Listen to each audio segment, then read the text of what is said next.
Stable भैंस channel में आप लोगों का स्वागत है। आज की कहानी है महाकुंभ से जुड़ी सच्ची घटना पर आधारित यह कहानी है। यह कहानी हर किसी को एक बार जरूर सुनना चाहिए। आइए इस कहानी को शुरू करते हैं। साधुओं से जुड़ी यह कहानी है। सनातन धर्म के बहुत सुंदर महाराज जी ये हमारे संतों को बदनाम कर रहे हैं। असली संतों को देखिए दोस्तों। एक 38 साल की महिला अपने पति के साथ कुंभ मेला नहाने के लिए जाती है, लेकिन जब वहां पर गंगा नदी से स्नान करके बाहर निकलती है तो वह महिला अपने पति से बिछड़ जाती है। अब दोस्तों, वो महिला अपने पति को इधर उधर तलाशने की कोशिश करती है, लेकिन दोस्तों उसका पति उसको कहीं भी नहीं मिलता है। तो वह महिला नासमझदारी से काम लेती है। कुछ पुलिस वालों के पास जाती है, उनसे बात करती है और फिर माइक में अपने पति का नाम अनाउंस भी करवाती है। लेकिन दोस्तों 2 घंटे तक इंतजार करती है बैठकर। उसके बावजूद भी उसका पति उसको नहीं मिलता है। तब दोस्तों वो महिला पुलिस वालों के पास जाती है, तो पुलिस वाले उस महिला से कहते हैं कि आप लगातार माइक में अनाउंस करवाते रहिए और जब तक आपके पति आपको नहीं मिल जाते हैं तब तक आप वहीं पर बैठे रहिएगा, वहां से कहीं जाइएगा नहीं। कहीं ऐसा ना हो कि आपके पति यहाँ पर आए और आप यहाँ से गायब हो जाए। अब दोस्तों वो महिला जहाँ पर अनाउंस हो रहा था वहीं पर जाकर बैठ जाती है और हर घंटे में 2-3 बार अपने पति का नाम अनाउंस करती है।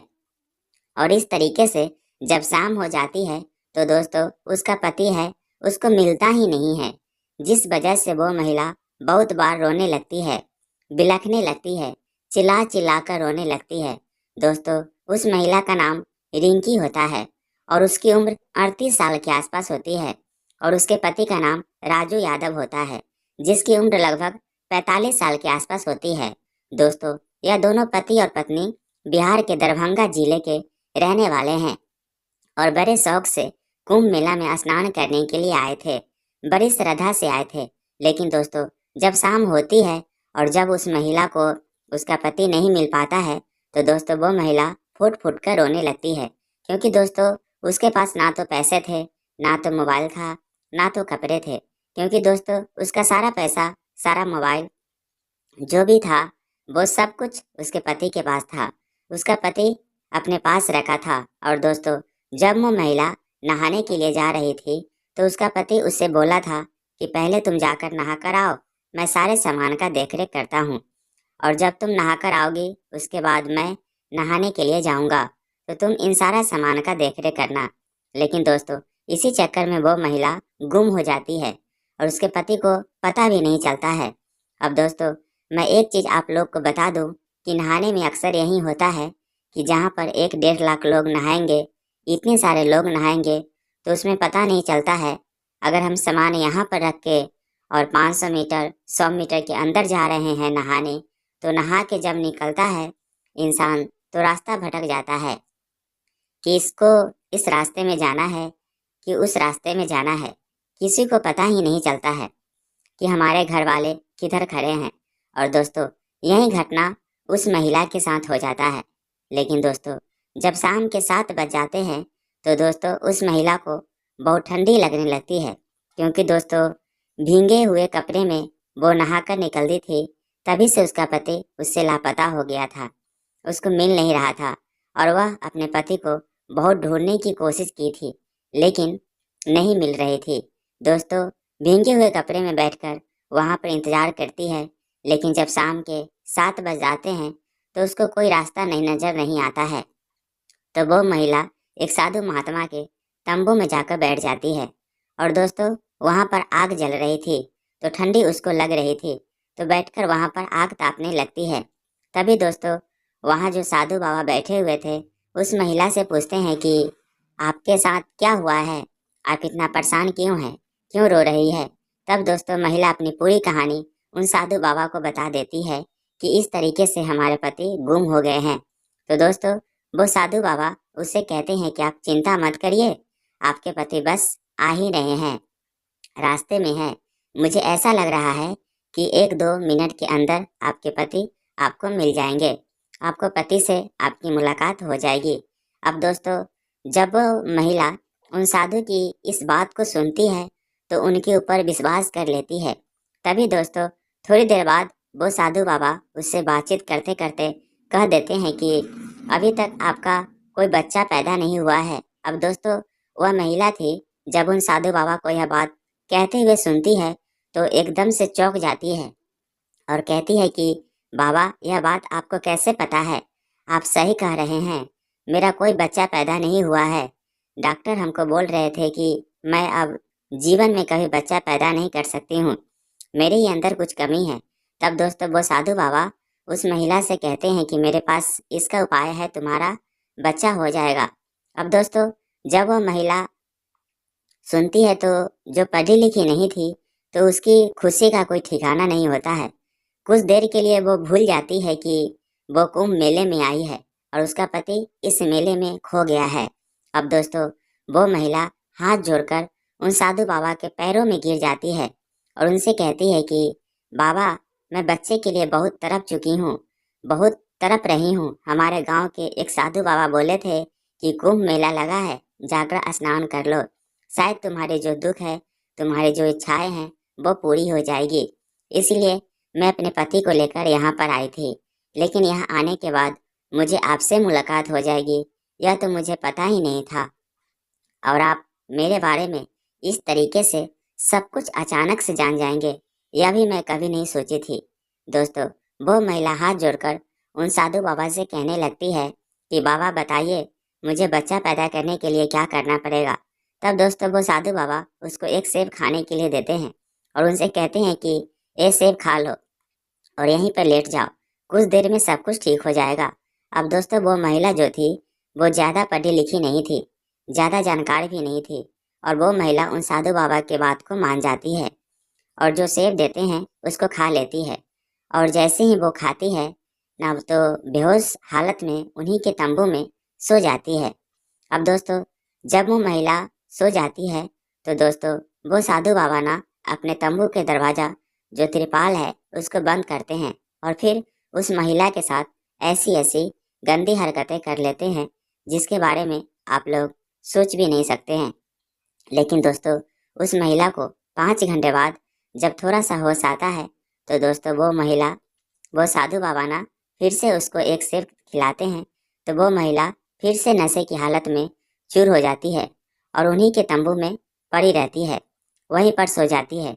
अब दोस्तों मैं आपको बता दूं कि जो साधु बाबा थे वो पिछले 3 दिनों से उस महिला को अपने तंबू में रखा हुआ था, उसके साथ गलत गलत व्यवहार कर रहा था और उस महिला को एक पल के लिए ऐसा एहसास भी नहीं हो रहा था कि वो बाबा उसकी मदद नहीं कर रहा है, वो बाबा फल खिलाकर उसको बच्चा पैदा नहीं करवाएगा बल्कि फल खिलाकर उसके साथ कुछ गलत कर रहा है। लेकिन दोस्तों तभी अचानक भगवान की कृपा देखिए कि वो साधु बाबा किसी काम की वजह से अपने तंबू से बाहर निकलकर चला जाता है।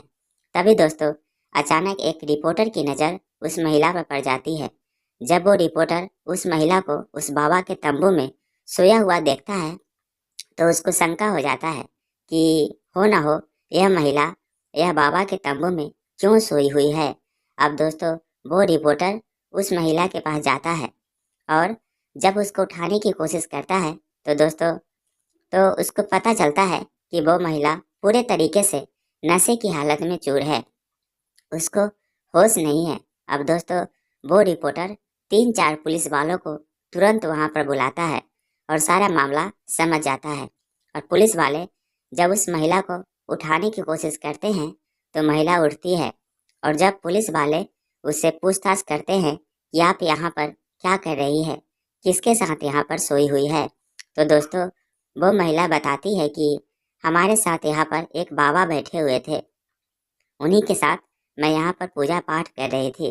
तब दोस्तों पुलिस वाले उससे पूछते हैं कि वो बाबा कहाँ चले गए हैं जिसके साथ यहाँ पर बैठकर रुकी थी, पूजा पाठ कर रही थी।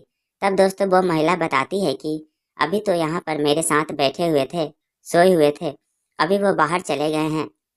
अब दोस्तों मैं आपको बता दूं ना कि वो महिला इतनी भी होश में नहीं थी कि वो बाबा उसके साथ क्या किया है, क्या नहीं किया है, या फिर कितने दिनों से वो बाबा के तंबू में सोई हुई है। उसको इस बात की भी भनक नहीं थी। दोस्तों पुलिस वालों ना उस महिला को वहां से उठाते हैं और जब अपने साथ ले जाने की कोशिश करते हैं तभी दोस्तों महिला पुलिस वालों से जाने से मना कर देती है उनके साथ और कहती है कि नहीं, जब तक बाबा जी यहाँ पर नहीं आ जाएंगे तब तक मैं यहाँ से हिलने वाली नहीं हूँ। अब दोस्तों पुलिस वाले भी हैरान हो जाते हैं क्योंकि वो लोग सब कुछ समझ चुके थे कि इस महिला के साथ कुछ गलत किया जा रहा है। नशे की दवाई देकर, नशा वाला पदार्थ खिलाकर उसके साथ गलत गलत व्यवहार किया जा रहा है। अब दोस्तों वहाँ पर इतना ज़्यादा हंगामा हो जाता है न कि आसपास के लोग इकट्ठा हो जाते हैं। तभी दोस्तों अचानक से वह साधु बाबा जो किसी काम से गए हुए थे वह तंबू की तरफ आते हैं। तो दोस्तों वह महिला उनको देखकर पहचानती है और फिर पुलिस वालों से कहती है कि लो देख लो, साधु बाबा आ गए हैं, इन्हीं से बात कर लो, इससे क्या पूछते हो, इन्हीं से पूछ लो, वो जो पूछना है।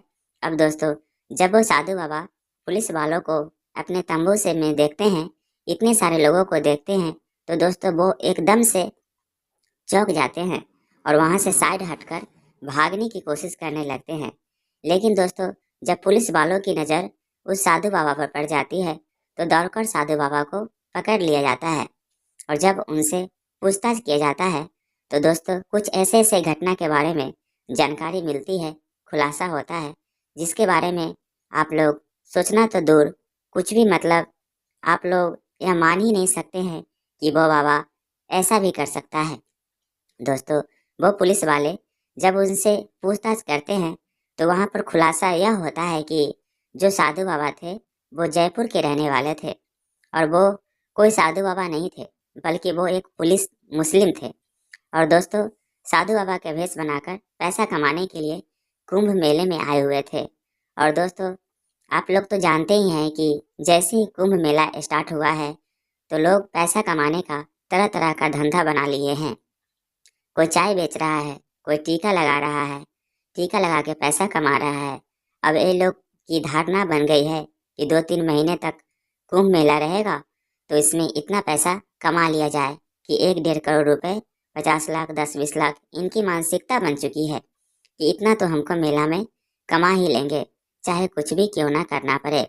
अब दोस्तों यही वजह है ना कि आम इंसान भी जो साधु महात्मा नहीं है वो अपने घर से निकलता है, साधु का कपड़ा खरीद लेता है, कुछ पैसों में मिल जाएगा, आराम से खरीद कर पहन लेगा, पहन के टीका लगा लेगा और एक न ले लेगा और लेकर मेले में घूम के टीका सबको लगाता रहेगा, 10 रुपये कमाता रहेगा।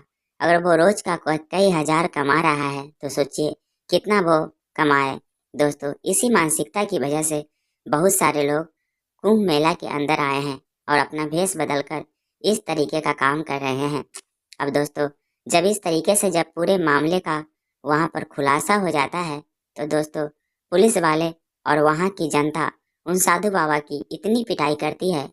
तो और दोस्तों जब साधु बाबा का वहाँ पर खुलासा हो जाता है तो जितनी भी भीड़ थी वहाँ पर उसको जानते हैं, सब लोग को जब पता चलता है कि वो एक मुसलमान है और साधु बाबा का भेष बनाया है तो आसपास के तंबू में जितने भी ओरिजिनल साधु बाबा लोग बैठे हुए थे उनके पास वो क्या बोलते हैं, वो जो नागा बाबा लोग हट्टी वगैरह कुछ लेके चलते हैं उसी से उसकी खूब पिटाई करते हैं और उसका पूरा कपड़ा उतरवाया जाता है, उसको नंगा कराया जाता है और फिर पुलिस वाले उसको अपने साथ लेकर चले जाते हैं।